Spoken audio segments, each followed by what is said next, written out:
Hey, salut à tous, bienvenue à Question Auto, j'espère que vous allez bien.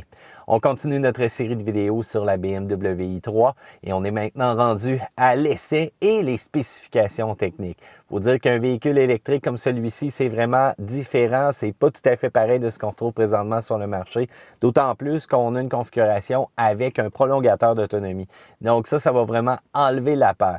Commençons par la propulsion. Eh bien oui, c'est des roues motrices à l'arrière, donc qui vont pousser le véhicule. Ça amène aussi un comportement assez différent des autres véhicules électriques qui sont habituellement traction. La batterie, l'élément mère d'un véhicule électrique, on parle d'une batterie de 33 kWh, une conception Li-ion pour celle-ci. Et c'est la grande nouveauté pour 2017 aussi. On a vraiment encore plus de possibilités d'emmagasiner cette fameuse énergie-là. On parle aussi de 94 ampères-heure. L'autonomie dans des conditions normales, OK? Et là, quand on parle de conditions normales, on parle de ville, on parle même pas d'autoroute en passant. Il faut que le véhicule prenne le temps de freiner, ralentir, de se recharger donc avec l'énergie du frein moteur électrique qui vient réemmagasiner ça dans la batterie. Lorsque vous êtes sur l'autoroute, eh bien c'est du kilométrage simplement, il n'y a pas de possibilité d'emmagasiner cette énergie-là. On parle de 170 chevaux, 184 livres-pieds de couple. Et encore une fois, dans des bonnes conditions, ça, il faut définir ça vraiment comme une température adéquate. Où est-ce qu'on ne servira pas trop de la climatisation? Dans des températures où est-ce qu'on n'aura pas de glace, pas de neige non plus, où est-ce qu'on n'aura pas besoin de solliciter des éléments électriques comme les dégivreurs, comme les essuie-glaces. Tout ça, là, ça va amener une certaine consommation au niveau du véhicule. Et c'est ce qu'on veut éviter d'une certaine manière. On veut vraiment aller chercher l'autonomie la plus longue possible. Il n'y a pas de transmission, donc c'est direct drive qu'on appelle, c'est directement connecté aux roues, donc moins de pièces mobiles, moins de perte d'énergie. Encore une fois, il y a une fiabilité quand même assez accrue. Le véhicule qu'on a ici est équipé du prolongateur d'autonomie. Ça, c'est l'option très intéressante pour quelques milliers de dollars de plus. C'est un petit moteur 2 cylindres qui va démarrer quand il va rester uniquement 6,5 % de la batterie. Au-dessus de l'essieu arrière, au niveau du coffre, on perd pas nécessairement d'espace parce que les composants de batterie régulière, habituellement, bien, c'est là. Même si on rajoute ça, ça reste la même chose. On va avoir une petite trappe à gaz dans le coin en avant. Et lorsqu'on va appuyer sur le bouton, étant donné que c'est une conception assez spéciale, on doit attendre que l'air soit évacué avant que la porte ouvre. Il y a un petit bouton, donc un petit loquet pour ouvrir manuellement quand même la portière. C'est un moteur de 647 cc ou encore 0,6 litres si vous préférez, l'équivalent d'une motorisation de VTT à 650 cc. 38 chevaux à 5000 tours, 41 livres de couple à 4500, mais comme je vous l'ai dit, vu que ça ne touche pas aux composants du véhicule, ça n'amène à rien à la propulsion. Le rôle de ce petit moteur-là va être tout simplement de produire de l'énergie et l'emmagasiner directement dans la batterie. Dans le fond, c'est comme une génératrice, c'est la même chose.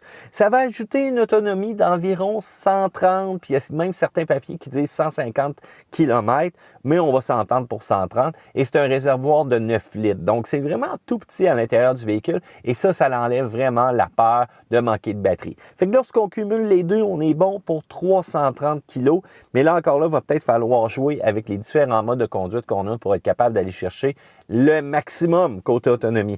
Du côté des 0-100 km/h, maintenant, on parle de 8,1 secondes pour la voiture équipée avec le prolongateur, 7,3 secondes pour la voiture sans le prolongateur, donc c'est sûr que ça rajoute un petit peu de poids. 150 km/h maximum qu'on va être capable d'atteindre avec le véhicule. Lorsqu'on parle de véhicule électrique, on parle aussi recharge. C'est essentiel pour faire du kilométrage. Présentement, la voiture devrait prendre 4h30 pour faire environ une recharge vraiment complète.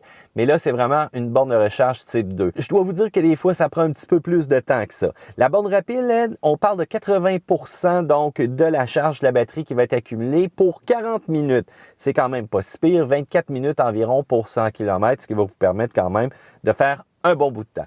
Et les conceptions de batterie sont quand même assez uniques. On parle d'une batterie à haute tension qui est composée vraiment de 8 modules qui comprend 12 accumulateurs. Chacun vont afficher une capacité améliorée de 50% au niveau du véhicule, puis les dimensions extérieures, eh bien, sont restées les mêmes par rapport à la version passée. Donc, on a optimisé le rendement, on a optimisé les boîtiers internes des cellules à l'aide d'électrolytes supplémentaires, puis on a adapté tout ça à l'équipement actif. Donc, BMW, Samsung SDI, c'est eux autres qui travaillent ensemble, et Samsung d'ailleurs qui se dirige à faire la production de batteries pour l'automobile, sont parvenus à augmenter la capacité des cellules à 94 ampères-heure et une capacité énergétique totale à 33 kWh pour celle-ci. Donc, il y a environ 27,2 kWh qui sont utilisables. L'ancienne batterie de la BMW i3, elle, avait uniquement 60 ampères-heure, c'était une capacité de 22 kWh. Donc, vous voyez déjà la différence. On avait une utilisation nette d'environ 19 kWh qu'on pouvait faire à ce niveau-là.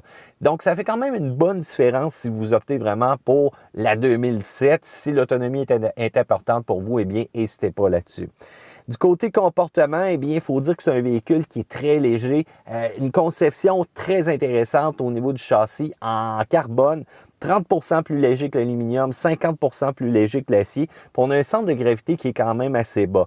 Donc, les modes de conduite qui vont nous aider aussi à changer un peu le comportement routier, le réglage standard, confort, qui est comme un mix entre sportif puis confortable. Ça va permettre de faire un bon 130 km en suivant le style de conduite, les conditions de circulation, la topographie aussi de la route. Quand on va passer en mode éco, là, c'est là qu'on va s'adapter un petit peu plus. L'accélérateur va être moins réactif. On va devoir l'enfoncer un petit peu. On va essayer de couper un peu la puissance. La distance, elle, qui va être franchissable, va augmenter de 30 km. Ça fait quand même une bonne différence, mais toujours en fonction de votre style de conduite. Le mode EcoPro Plus, là, c'est là que vraiment on fait le maximum. Le char va adapter tous ses paramètres pour être sûr qu'on va faire le maximum d'autonomie. C'est là qu'on va être capable d'aller chercher notre fameux 200 km. La vitesse de pointe est réduite à 90 km/h. Vous êtes encore capable de rouler sur l'autoroute avec ça. Le mode économie d'énergie, lui, est activé pour tous les organes consommateurs comme le chauffage, la climatisation. Puis, le rayon d'action, on parle d'un 20% de plus par rapport au mode confort. Puis on va même avoir des conseils quoi faire pour justement augmenter notre autonomie. Et on va même avoir aussi des indicatifs à l'écran qui vont nous dire, ben écoute, ralentis un petit peu. Ou encore, voici si tu coupes tes bancs chauffants, si tu coupes la climatisation, voici combien tu vas gagner. Lorsqu'on prend place derrière le volant, c'est là qu'on voit qu'on a affaire à une BMW. Répartition de poids 50-50, c'est une voiture qui est le fun à conduire, c'est une voiture qui est agréable, malgré que c'est un véhicule électrique au look assez particulier. Les accélérations sont bonnes, sont excellentes, sont rapides, prolongateurs ou non. En mode éco, cependant, c'est sûr que ça va être un petit peu plus relax. Lorsqu'on va arriver en hiver, cependant, les petits pneus vraiment pas larges, pas petit en dimension, petit en largeur. Ça va être un petit peu plus une problématique, surtout l'hiver. Faites attention, ça a tendance à ne pas offrir le maximum de traction, surtout pour creuser dans la neige si jamais on veut se débourber un petit peu, puis ça reste une propulsion. Il faut dire cependant que lorsqu'on va être en virage ou autre, c'est surprenant même avec ces pneus-là. Il faut dire aussi que lorsqu'on va faire quelques accélérations, eh bien, ça a du mordant parce que justement, le poids va se déposer à l'arrière. Donc, il n'y a pas de dérapage des roues avant avec le gros effet de coupe comme certains autres véhicules électriques des fois nous procurent. Mais je vous le dis tout de suite, enlevez le mode traction, préparez-vous si jamais vous avez une petite surface avec un peu plus de neige pour être sûr de ne pas rester pris à l'intérieur. Le freinage, c'est rarement utilisé. Un véhicule électrique, on relâche l'accélérateur, on va avoir cette force-là au niveau de la motorisation qui va vraiment prendre l'énergie accumulée et qui va aller la déposer dans les batteries. Donc, c'est très intéressant. Cependant, si vous désirez freiner en mode d'urgence ou autre, le freinage est impressionnant, même avec la largeur des pneus, encore une fois, même au niveau du diamètre des disques de frein qu'on a. Donc, encore une fois, confiance et sécurité, c'est intéressant. La direction, c'est rapide. Même, on a quand même une communication pas nécessairement directe, mais quand même intéressante pour un véhicule électrique. Les cercles de virage sont extrêmement serrés, c'est sûr, c'est une petite puce. Il faut dire aussi qu'à vitesse d'autoroute, c'est un peu inégal, on corrige un petit peu souvent, cependant, c'est peut-être dû encore là une fois à la largeur des pneus, et vous le savez, au Québec, les fameux vallons qu'on a, ça, c'est pas nécessairement intéressant. Le comportement est impressionnant encore une fois, je vous le dis tout de suite, c'est une vraie BMW, puis le centre de gravité qui est quand même assez bas. même si on est assis un petit peu plus haut dans le véhicule avec le poids des batteries ou autre, lorsqu'on va être en virage, lorsqu'on va vraiment lancer le véhicule dans une position où est-ce qu'on va avoir un petit peu plus de feeling de route, je vous le dis tout de suite, c'est assez intéressant ce qu'on est capable d'obtenir. Le confort, sérieux, belle vision, proximité des commandes, facilité d'utilisation quand on maîtrise le système cependant. Je vous dis tout de suite, l'ajustement des sièges est un peu compliqué. On a quand même une manette à l'avant pour monter ou baisser le siège, mais quand c'est le temps de le monter, il faut vraiment... voilà, là... Ouais, bon, ben vous voyez un petit peu ce que je veux dire. C'est pas nécessairement évident pour ajuster la hauteur, mais au moins les ajustements sont là. Fait que ça fait quand même une bonne différence. Côté confort sonore, ben c'est sûr qu'en mode électrique, c'est cool, mais avec la génératrice, une fois qu'elle embarque, ça, c'est un petit peu plus tannant. La sonorité qui est comme bizarre, les gens nous regardent autour, c'est un peu particulier. Il faut jouer aussi souvent avec la climatisation quand on est en mode hiver, ça, c'est la partie plate. Même, on a tellement d'espace au niveau des pieds, des fois, c'est un petit peu plus froid en bas. Les vitres ont tendance à embuer un petit peu. Cependant, on veut de l'autonomie pour faire du kilomètre, mais on doit tout le temps utiliser la fameuse climatisation. C'est pas nécessairement évident. Côté sécurité, c'est tranquille, pas d'avertisseur d'angle mort, pas d'avertisseur non plus de trafic transversal à l'arrière. La caméra est ultra clean. De l'aide au stationnement, ça c'est tant mieux. Si jamais vous voulez vous stationner vraiment dans des endroits très restreints, même avec cette voiture-là, vous allez voir, c'est impressionnant. Les capteurs avant et arrière pour ne pas frapper d'objets, parfait. L'avertisseur sonore, l'avertisseur visuel aussi qu'on a pour BMW. Détection de piétons, donc aussi qui est en fonction. Donc, on peut tout simplement appuyer sur le bouton ici en bas, allumer ou encore fermer le système. Et c'est la même chose aussi pour l'avertissement de collision avant avec un véhicule. Régulateur de vitesse adaptatif, mais ça s'arrête pas mal là. En résumé, je trouve que le BMW i3 est assez unique. C'est un véhicule électrique avec lequel tu es capable d'avoir du fun. Si tu aimes conduire, tu vas être servi. C'est un véhicule qui est au design aussi très unique. Ça fait tourner des têtes, ça c'est tant mieux. Mais avec son comportement routier et sa tranquillité que le prolongateur d'autonomie amène et surtout l'autonomie de la batterie en 2017, ça en fait vraiment un des véhicules très intéressants. Il faut dire aussi que c'est sa conception, l'empreinte environnementale du côté de BMW qu'on veut laisser. Toute la conception qui est très écologique de ce véhicule-là, chapeau, j'aime bien.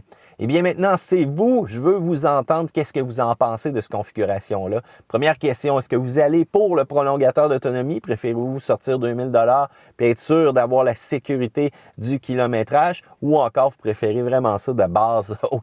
Aucun essence dans ce véhicule-là. Je veux vous entendre là-dessus. La section commentaires, c'est directement en bas. N'oubliez pas, petit pouce en l'air sur la vidéo si vous l'aimez. Dans le coin en haut, cliquez là pour vous abonner. Et n'oubliez pas qu'il va y avoir d'autres vidéos pour vous. Regardez la description avec la fameuse playlist pour le BMW i3 ou encore promenez-vous sur le canal de Questions Auto. Il y a plein de vidéos pour vous. À plus, gang!